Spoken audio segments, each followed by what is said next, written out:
అందరికీ నమస్కారం.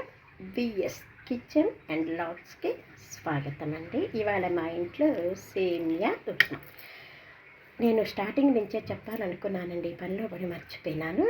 సరే, ఎలా తయారు చేయాలో చెప్తాను.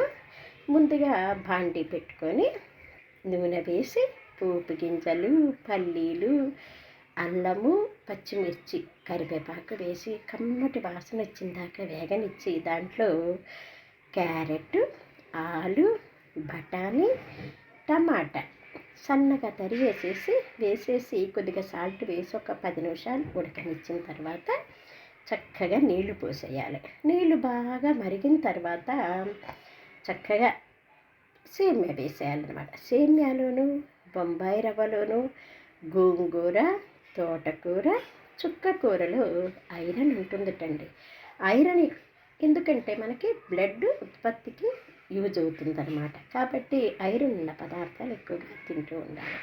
పైగా ఇంకా స్కూల్స్ ఓపెన్ అయినాయి కదా, పిల్లలకి సేమ్యా ఉప్మా, బొంబాయి ఉప్మా ఇలాంటివి చేసి పెడితే ఇష్టంగా తింటారు. పైగా ఇలా వెజిటేబుల్తో చేసినటువంటి ఉప్మా అంటే పిల్లలు చాలా ఇష్టపడతారు. దానివల్ల విటమిన్స్ ఉంటాయి, చక్కగా ఐరన్ అవన్నీ కూడా దొరుకుతాయి. కాబట్టి సరే, ఇవాళ సేమ్యా చేద్దాం అనిపించింది. సేమ్యా ఉప్మా చేసేసానండి. ముందుగా చెప్పకుండా ఇప్పుడైతే ప్రాసెస్ చెప్పేశాను కదా, మీరు కూడా ఇలాగా తయారు చేసి చూసుకోండి. చాలామందికి తెలిసిందనుకోండి, కానీ అయినా సరే ఏదో మా ఇంటి వాళ్ళు నేను చేశాను కాబట్టి నేను చెప్తున్నాను అన్నమాట. ఓకేనా? తప్పనిసరిగా మన ఛానల్ చూస్తూ ఉండండి. చాలామంది మన ఛానల్ చూస్తున్నారు కానీ సబ్స్క్రైబ్ చేసుకోవట్లేదండి. ప్లీజ్ అండి, నాకు తెలిసిన విషయాలన్నీ మీకు నేను చెప్తానండి. మన ఛానల్ సబ్స్క్రైబ్ చేసుకుంటే మీకు నోటిఫికేషన్ వస్తుంది. చక్కగా నేను చెప్పినవన్నీ కూడా మీరు వినొచ్చు అన్నమాట.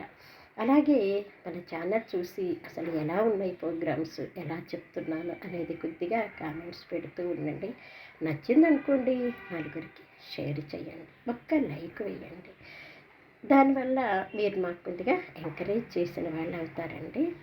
కాబట్టి కొంచెం సహకరించండి, ఎంకరేజ్ చేయండి ప్లీజ్ అండి. మన ఛానల్ని చూశారు కదండి. ఇక సేమ్యా ఉప్మా ఎలా పొడి పొడిగా చక్కగా వచ్చేసిందండి. ఇక ఆమెకి ఇందాక మీకు చెప్పడం మర్చిపోయిన పల్లీలు కూడా వేసానండి. ఇందులో పల్లీలు కూడా ఉన్నాయన్నమాట. వెజిటేబుల్ సేమ్యా ఉప్మా అన్నమాట. టేస్టీగా ఉంటుంది. దీంట్లో కొంచెం పల్లీ చట్నీ వేసుకొని తినచ్చు, అసలు ఏమీ కూడా వేసుకోకుండా కూడా తినచ్చు అనమాట. ఎందుకంటే అన్నీ వేసేసాం కదా, కాబట్టి చాలా బాగుంటుందండి. కాబట్టి తయారు చేసి చూసుకోండి.